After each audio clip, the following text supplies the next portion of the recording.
Bom dia para todos. A nossa conversa hoje é sobre lei da adoração. Essa lei da adoração é uma das 10 leis naturais, uma das leis que estão no nosso Evangelho. E a gente sempre confunde um pouco essa lei da adoração. Porque o que é adorar, na verdade? A palavra adorar vem de ad, que é junto, orare, que é boca. A lei de adorar, na verdade, que eu chamo com lei da adoração, mas eu chamo de lei do relacionamento. Porque o ato de adorar é um ato que nasce com a gente. É um sentimento inato. Desde que nós, enquanto espíritos, fomos criados simples e ignorantes no conhecimento, nos veio a necessidade interna, intrínseca, de entender quem somos, por que estamos. E esse simples ato que nós sempre fazemos nas dificuldades ou nos períodos de olhar para cima, é um ato instintivo. Ai, meu Deus, você olha para cima. Qualquer dificuldade, você olha para cima. Por que você olha para cima? Porque, na verdade, é como se nós estivéssemos buscando essa proteção superior. E não importa raça, cor, credo, religião qualquer. É um ato instintivo do ser humano, esse olhar para cima. E por que se olha para cima? Porque se busca, em tese, uma ajuda. Muitas vezes é uma ajuda, muitas vezes é um pedido, muitas vezes é um agradecimento. Isso se torna tão comum para cada um de nós que nós nem percebemos a intensidade desse ato. Porque quando eu olho para cima, o meu pensamento vai junto. Então, o simples olhar para cima é uma oração.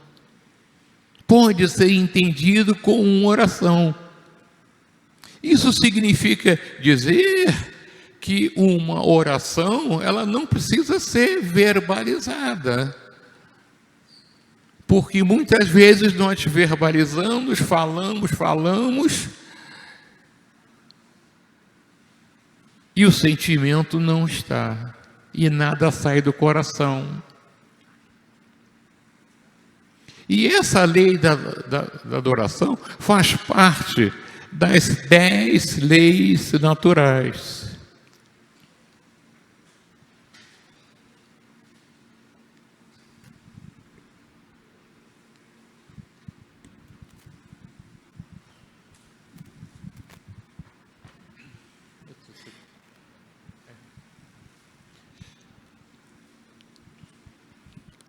Então, estou dizendo que isso está no nosso Evangelho. Aliás, no Livro dos Espíritos, capítulo 2. E essa lei da adoração, ela leva 3, ou ela subdivide em 3 possibilidades. O politeísmo, que é aquela tendência do mundo primitivo, do mundo antigo, e talvez ainda hoje, de se crer em vários deuses, em se tentar a ajuda de vários deuses, sacrifícios, que a gente vai falar muito disso, oferendas, que também nós vamos falar muito disso, e da prece, que talvez seja o melhor símbolo desse relacionamento com a divindade, com alguém superior. E por que eu digo sempre relacionamento? Né? Porque nós, seres humanos, última escala da vida animal, né? Nós passamos pelos 4 reinos e nós estamos no ponto do início da angelitude. Nós estamos numa caminhada de depuração. Nós estamos numa caminhada de nos tornarmos espíritos melhores, mais puros, espíritos capazes de ter o bem integralmente, o que hoje nós ainda não temos, que nesse mundo que estamos hoje, de provas e expiações, há uma predominância quase que total do mal sobre o bem. E embora o bem tenha nascido com cada um de nós, mas nós fazemos esforço para fazer o mal. E a gente vê esse mundo de hoje tão individualista, tão egoísta, tão desumano, né? Então, essa lei da adoração e a prece é esse caminho. E essa lei da adoração está nas leis naturais, que são 10, que são chamadas de leis divinas, porque se a gente perceber, independente da nossa vontade ou não, essas leis existem e nós nem percebemos. Aliás, nós deixamos de perceber muitas coisas no nosso atropelo da nossa vida, né? Então, lei da adoração, lei do trabalho. Lei do trabalho? Então o trabalho é lei? É. E a prova mais interessante da lei do trabalho é que o nosso corpo, por exemplo, que é talvez a máquina mais perfeita, que não foi feita pelo homem, ou foi feita indiretamente pelo homem, né? Porque a gente vai falar depois da lei da reprodução. O nosso corpo agora está funcionando, quer queiramos ou não. O sangue está fluindo, o coração está batendo, o fígado está processando. Nós estamos respirando, independente da vontade nossa. E o trabalho, na verdade, é o nosso exercício de vida. Qualquer ato nosso é um trabalho. Qualquer ato nosso é um trabalho. Que pode produzir o bem, mas também pode produzir o mal. Então, quando nós trabalhamos para o bem, nós estamos reforçando, engrandecendo esse bem que está dentro de nós. E o trabalho pelo bem é o trabalho da evolução. Então, depois a gente tem a lei da reprodução, que é a dinâmica da vida. Ora, o ser vivo nasce, reproduz e morre. É a lei da vida. E essa lei está no ser vivo, está no vegetal, está no animal, está em cada um de nós. É inexorável. Por isso é também divina. A lei da conservação, a gente não percebe a lei da conservação, que ela trabalha quase que junto com a lei da destruição, porque a conservação, as coisas da vida, ou muitas das coisas da vida, elas precisam se conservar para mostrar de fato a sua utilidade. Ora, já século passado, século XIX, um químico francês, Lavoisier, falou que na natureza nada se perde, nada se cria, tudo se transforma. Na natureza tudo se conserva, tudo se destrói. E é preciso às vezes destruir para se renovar. E essa renovação Acontece até com cada um de nós, o nosso processo reencarnatório. O que somos hoje, senão espíritos milenares com várias experiências passadas? E tudo que eu sei hoje, todas as minhas habilidades, tudo que eu sei fazer, de onde veio isso? A gente sempre diz que nós somos herdeiros de nós mesmos. Nós herdamos o que fazemos. Então, na minha encarnação de hoje, eu vou resgatar ou vou aprimorar as minhas próprias experiências, não a experiência de ninguém.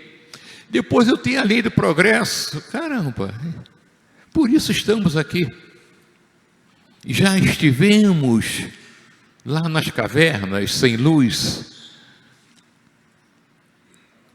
comendo ervas e matando animais para comer, até que um dia, deu um raio, deu um incêndio na floresta, na mata, alguns animais morreram, nós experimentamos aquela carne queimada e achamos gostoso, e começamos a comer a carne já cozida. Antes comíamos a carne crua. Olha como o primitivismo e como a civilização nos trouxe o progresso. E o que é o progresso? É exatamente a participação de cada um no seu fazer, na sua habilidade, no seu talento. Olha, por isso que diz que são leis naturais e divinas, porque elas acontecem independentemente da minha vontade. Lei da igualdade. Todos nós somos filhos do mesmo Pai. Embora diferentes, mas todos nós fazemos parte da mesma família universal. Todos nós somos humanos. Não importa que vivamos no Polo Sul, no Polo Norte, na Ásia, não importa a religião que professemos. Todos nós cumprimos. Nascemos, reproduzimos, morremos. Todos nós. Todos nós temos o bem dentro de nós e muitos de nós só fazem o mal. Nós somos tão iguais que só tem uma coisa que é diferente: a digital. Nós somos 7 bilhões de seres encarnados, 7 bilhões de digitais diferentes. Olha que coisa divina, né? É a nossa única diferença. A lei da liberdade. Liberdade de quê? Qual é a liberdade que ninguém pode nos tirar? A liberdade de pensar. Pode nos tirar a liberdade física, pode nos tirar, mas a liberdade de pensar ninguém tira. É divino, é de cada um. Pode-se até proibir de expressar a liberdade.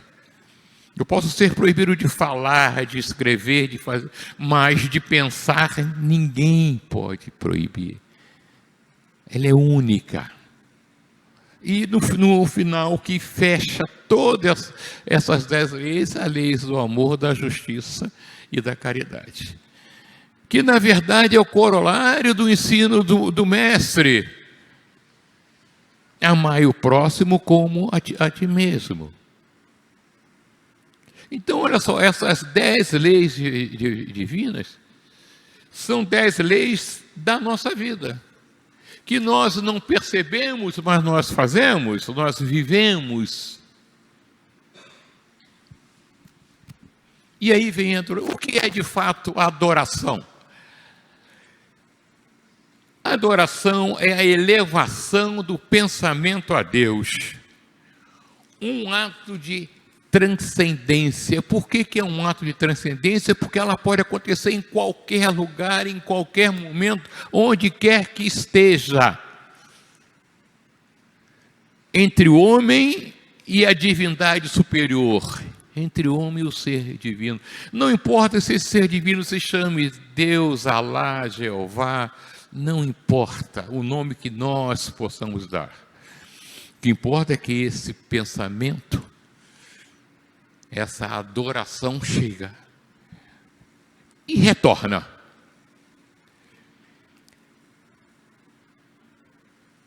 Isso se faz através do pensamento e do coração.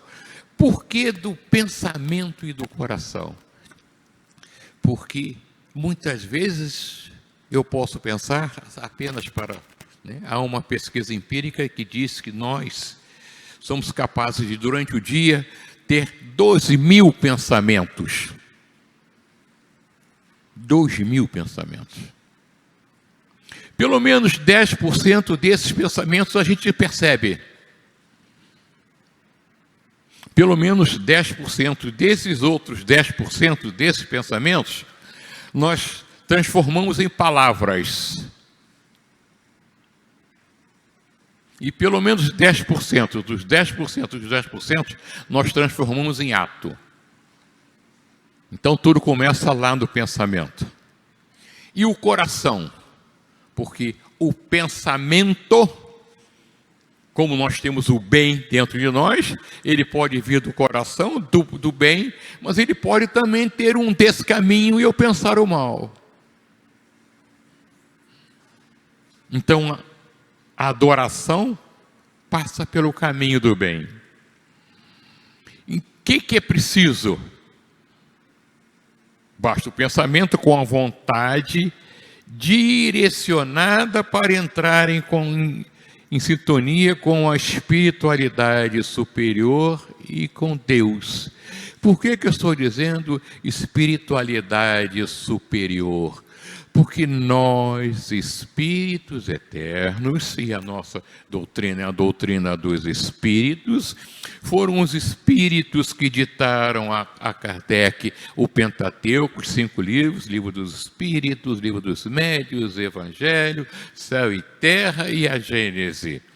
E esses espíritos, muitos desses espíritos que passaram pela terra, atingiram um grau tão superior, que eles são os mensageiros de Deus.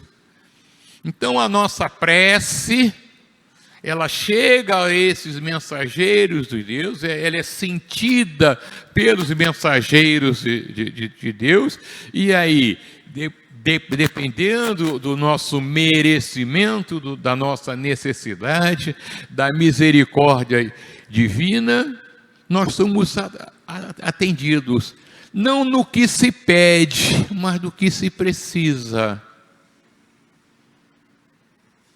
Que imagina se fosse atendido tudo que a gente pede. Se o mundo já ia ser esse caos, imagina como seria.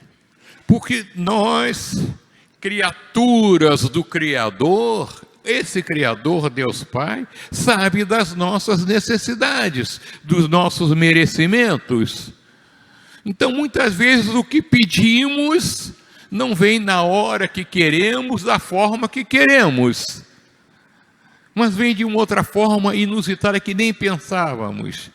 E só depois nós nos damos conta de que a ajuda veio e que nós tivemos a graça de ter atendido, não o que a gente pediu intensamente, mas o que a gente de fato estava necessitando.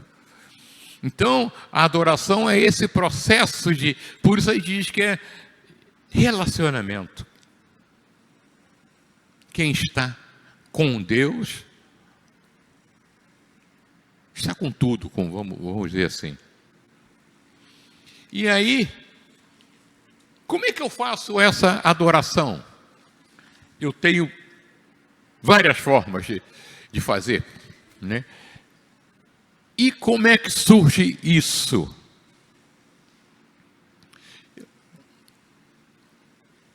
A crença na existência de um ser superior, na qual designamos Deus, aí nós já estamos dando o nome, e o nome Deus foi um nome dado por intuição. A palavra Deus vem de uma palavra do sânscrito, Dios, que quer dizer luz serena. Em sânscrito, a palavra Dios quer dizer luz serena. E o que é Deus senão uma luz, uma grande luz? Então o nome Deus foi um nome dado por intuição. Por intuição que o homem tem desde a época mais remota da sua evolução aqui na Terra. Quando ele começou, lá nos primórdios, Deus era, quando ele olhava para o céu, ele não entendia porque chovia, porque fazia sol, porque tinha relâmpago. Que força superior é essa que faz chover?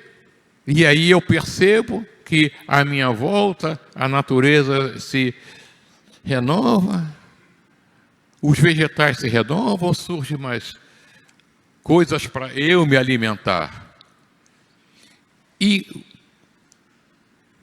trovão, chuva, me assusta, eu tenho que me refugiar na caverna, eu tenho medo, tem os raios. Então, essa adoração, esse desejo, essa ligação, esse relacionamento com alguém, com um ser que eu não sei quem é, mas é poderoso, essa relação, essa percepção de que existe alguma coisa poderosa, forte, que foge à minha vontade e eu não sei quem é. Então, de repente, surge no homem o quê? Eu tenho que... O que eu posso fazer para que essa força, esse ser, né, me ajude ou faça as coisas até que eu precise? O que hoje nós chamamos, e nós fazemos muito, né, a questão do presente, né? A gente, por que nós damos, agora mês de dezembro, nós damos presente, né? Nós vamos dar presente. O que é dar um presente? Né? Eu retribuo alguma coisa que aquela pessoa faz ou me fez. Por ser boa para mim, por ter me feito um favor, por estar sempre comigo, né? O homem primitivo sentiu a sensação de dar um presente. E que presente ele pode dar? Como é que ele pode agradar a esse Deus? E aí começa uma coisa que a gente vai chamar de adoração exterior.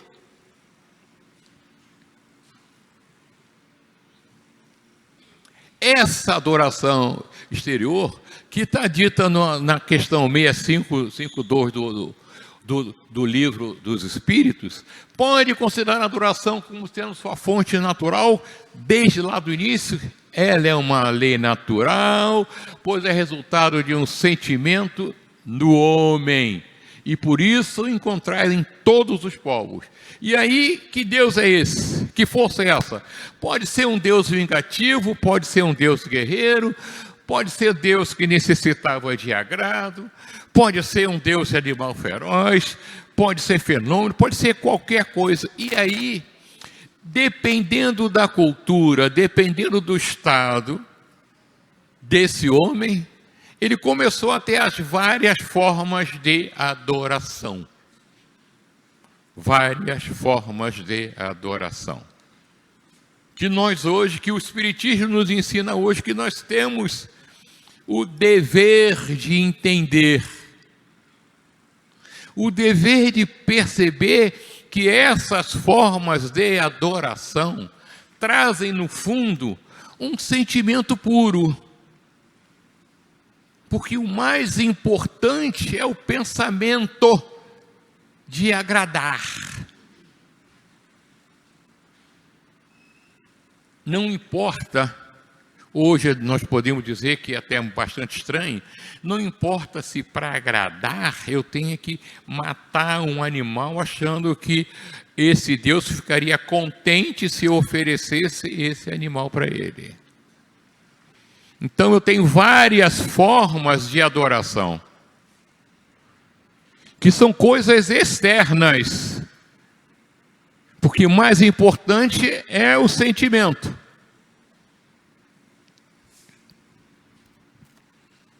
Né? O que é essa adoração exterior? Isso também está na nossa doutrina, no Livro dos Espíritos, questão 653, quando Kardec pergunta aos espíritos: a adoração, para adorar a Deus, precisa de manifestação exterior? Ele fala: não, porque a verdadeira vem do coração. E essa manifestação exterior é útil? Pode ser. Se ela não for um simulacro, se ela não for apenas gestual, então, quando a gente fala em oração, vamos fazer uma oração, ninguém precisa se ajeitar na cadeira, ficar de pé, contrair. Isso não é necessário. Necessário é a contrição, é o pensamento. Mas isso explica alguns slides que eu vou mostrar aqui agora, que eu pediria que a gente observasse com muita tranquilidade, para não despertar, e com certeza não vai despertar em nenhum de nós, nenhum sentido de crítica. Porque mais importante é o pensamento, é a intenção e não o fato. Que vai ser isso aí. Serão os sacrifícios e as oferendas. Na visão primitiva das reuniões, os homens acreditavam que para agradar a esse ser superior, que eu não sei quem é, era preciso ofertar alguma coisa, fazer sacrifícios. Primeiro foram os animais, depois os homens, os prisioneiros mais fortes. Isso tem história? Tem. Isso está na Gênesis, no Velho Testamento. E o que eu botei até teria dito, mas lá na Gênesis diz que Deus ordenou a Abraão que, para mostrar a sua fidelidade a ele, Deus sacrificasse seu próprio filho Isaque. Abraão obedece, e quando está prestes a sacrificar o próprio filho, Deus interveio e substitui por um cordeiro, por um carneiro. E aí há algumas religiões que se sacrificam o cordeiro. Há algumas religiões que sacrificam animais. Então vejam que essa ideia do sacrifício é, antes de tudo, um desejo de agradar, um desejo de agradecer. Ora, se veio uma chuva e regou todo o meu campo, e a produção, eu tive muitos alimentos. Eu, para agradecer essa chuva, eu vou matar alguns animais e oferecer a esse ser. Vê que esse oferecimento era sempre olhando para o céu,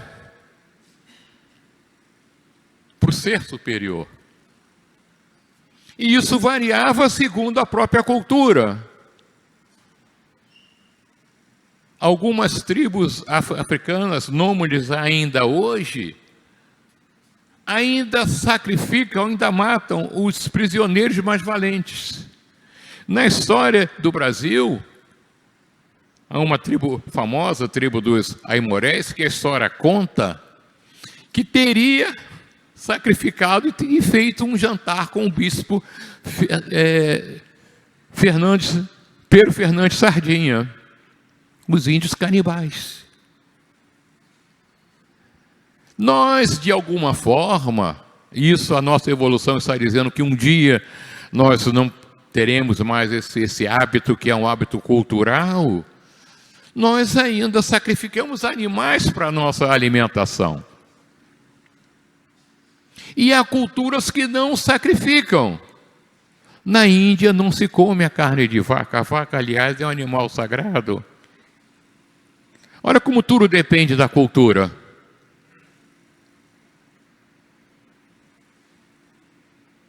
Há uma tradição judaica que não come a carne de porco. Porque na sua história, o porco é aquele animal onde se concentravam os endemoniados. Veja como isso é uma questão cultural, puramente cultural. Se é cultural, nós temos que perceber a intenção, não exatamente o fato. E o que nós vamos ver agora vai mostrar isso.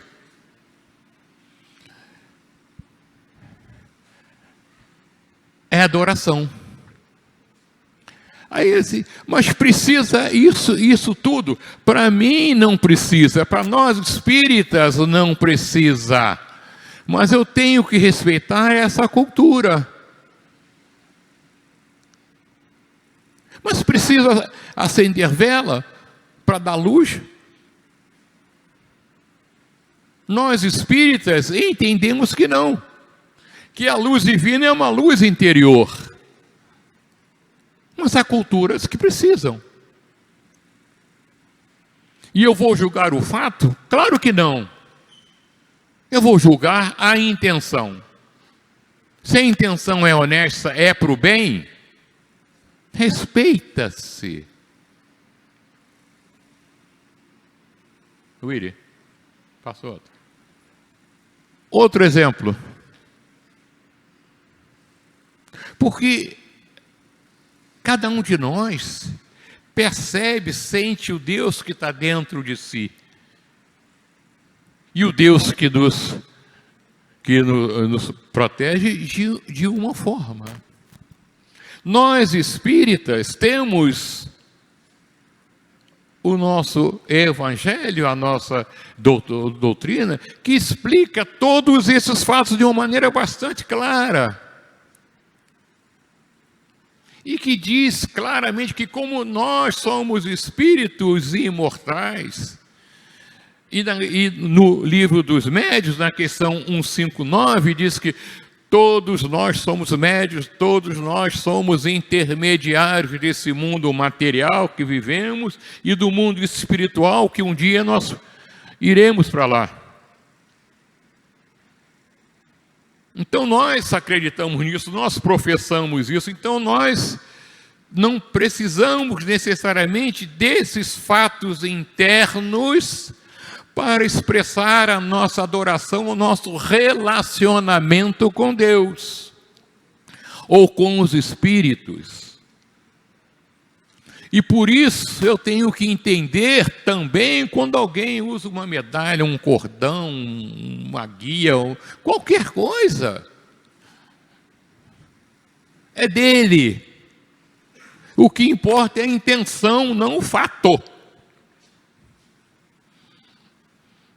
A demonstração do fato não pode se confundir com a intenção. Um outro exemplo, que são culturas diferentes, isso é na Índia, e que se recebe também em algumas cidades brasileiras, agora, desse mês de dezembro, dos cultos às deusas dos rios, das águas, Iemanjá, na Bahia se faz muito, se oferece flores, se oferece até bebida, não importa. O que aquelas pessoas estão pensando? O que está saindo do coração delas?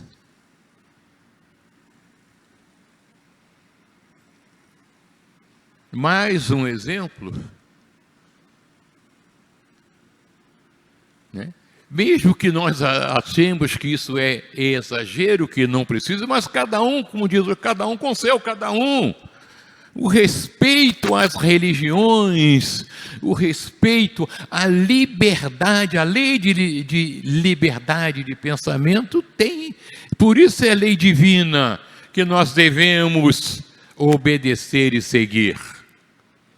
Se está feliz, se consegue elevar o pensamento ao divino, o pensamento do bem dessa forma, muito bem. Há uma história atribuída ao Chico Xavier, que ele tinha uma pessoa que o ajudava na transcrição das cartas, e certa vez essa pessoa saiu e foi trabalhar numa outra casa de uma outra religião. E alguém veio dizer para ele: Chico, olha só, aquela sua companheira daqui foi trabalhar numa outra casa. E Chico, tudo bem, ela apenas vai receber num outro guichê.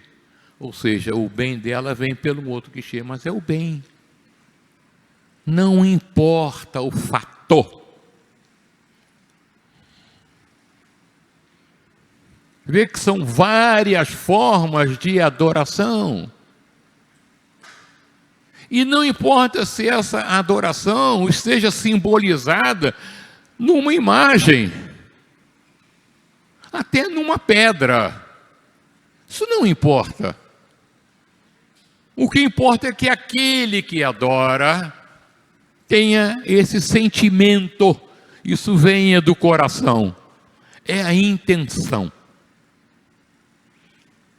Então, todas essas situações e várias outras que nós temos na nossa vida diária, né?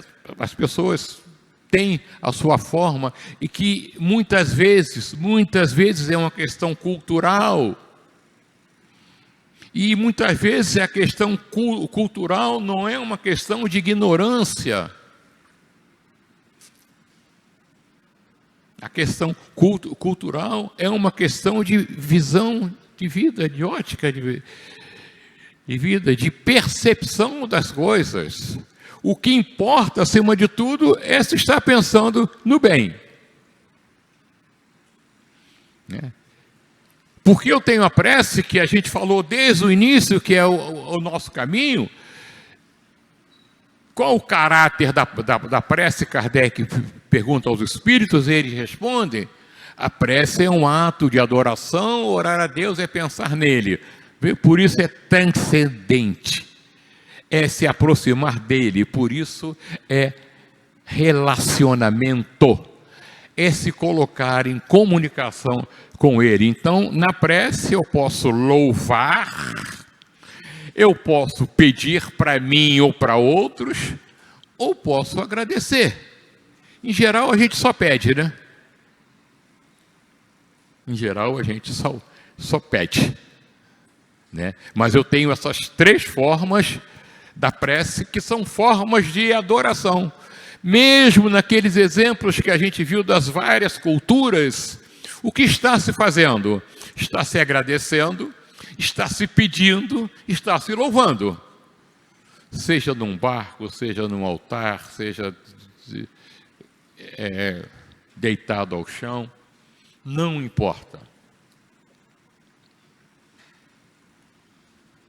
E aí vem o sentido maior da adoração, a adoração interior, que é a prece. E está no Evangelho de Mateus, o conselho do Mestre. Quando orares, entra no teu quarto, fecha a porta e ora a teu Pai em segredo, que Ele te vê num lugar oculto e te recompensará. Quando diz aí, entra no teu quarto, não é uma coisa física que você tenha que necessariamente ir para o teu quarto. O teu quarto é o teu coração. O teu quarto é o teu interior. Não é o quarto físico da sala, é o teu interior. Entra no teu coração, pensa com teu coração. Fecha a porta, ou seja, se concentra. E pede, e agradece, e ora. E eu só posso fazer isso num quarto? Não, eu posso orar em qualquer lugar. É evidente que quando eu estou sozinho, quando eu me concentro num lugar isolado, eu não me disperso. Quando eu oro e fecho os olhos, que também não é necessário, mas quando eu fecho os olhos, eu também evito que ao olhar eu preste atenção sem querer com outra coisa e não a oração que eu estou fazendo. Mas a oração não precisa de gesto, ela é interior. Porque se mesmo Jesus nos diz, pedi e obtereis, buscai e achareis, batei a porta e ela se vos abrirá. Ou seja, a oração é o caminho, é a nossa ligação, é o nosso relacionamento com o nosso Deus. E não precisa de estar com roupa melhor, não precisa ficar de joelho, cruzar a mão, fechar o olho, olhar para aqui, olhar para ali, é interno. A oração é individual, é transcendente, é de coração a coração. E por isso, instintivamente, quando oramos, olhamos para o céu. Porque isso está na nossa vida, isso é transcendente, isso vem lá desde o homem primitivo, desde quando nós chegamos.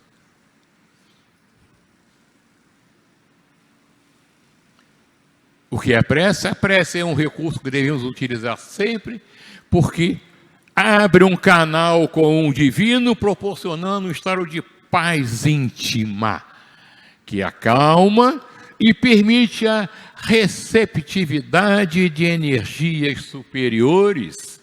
É um estado de equilíbrio, um relacionamento com o ente superior. Ou seja, quando nós estamos, a gente falou há pouco, na casa espírita, esse ambiente, esse relacionamento se torna mais fluídico, mais fácil. Por quê? Porque todos nós estamos com o mesmo pensamento. Se eu estou no meio de uma multidão, eu estou cercado de pensamentos diversos, e aí essa concentração fica mais difícil, é claro. Mas não quer dizer que seja impossível, porque a prece é interior, a prece sai do coração. E o que é a prece? O que é isso? A gente tem que dizer isso com muita calma, porque isso é uma definição técnica.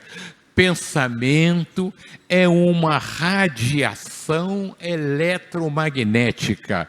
É como se fosse uma onda magnética. É uma onda magnética que ativa e conduz fótons antimateriais magnetizados, que de repente só os médios de efeito, os videntes podem perceber. Os videntes percebem essas emanações fluídicas, magnéticas, que a ciência explica, que a física explica. Portadores de propriedade de indução mental e física. Leva a nossa intenção pensar no bem. E quando carregados de estímulos salutares, ou seja, de coisas boas, de ordem natural superior, são suscetíveis de causar estados positivos, ou seja, nos trazem também o bem. Então, a prece nos traz também o bem do momento da prece e nos traz também o bem daquilo que queremos.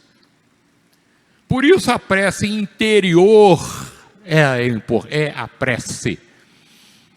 A prece exterior não precisa das manifestações, o que importa é isso. E o que nós, espíritas, devemos pensar sobre tudo isso?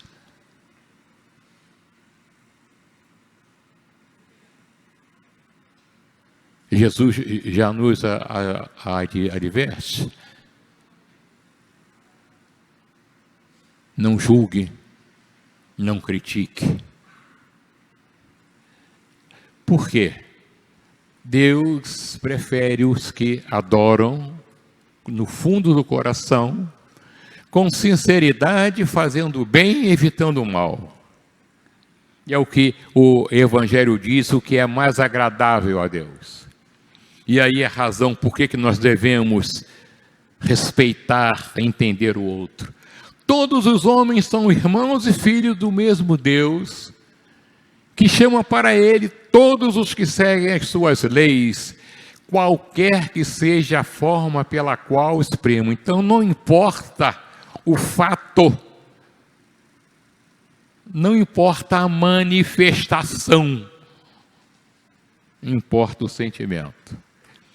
Então não perguntei, pois, se há uma forma de adoração mais conveniente, porque isso seria perguntar se é mais agradável a Deus ser adotado numa língua ou na outra.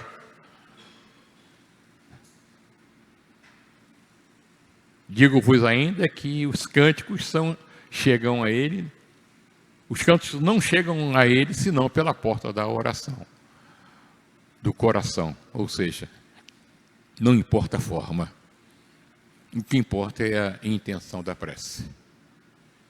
E é com essa intenção da prece, de estarmos sempre bem, de estarmos com o coração preparados, livre das tentações, como se diz no Pai Nosso, livrai-nos de todo o mal, para que possamos ter sempre, primeiro, ver o nosso irmão ao lado como irmão, depois o nosso irmão necessitado, nós possamos ajudá-lo, até com uma prece.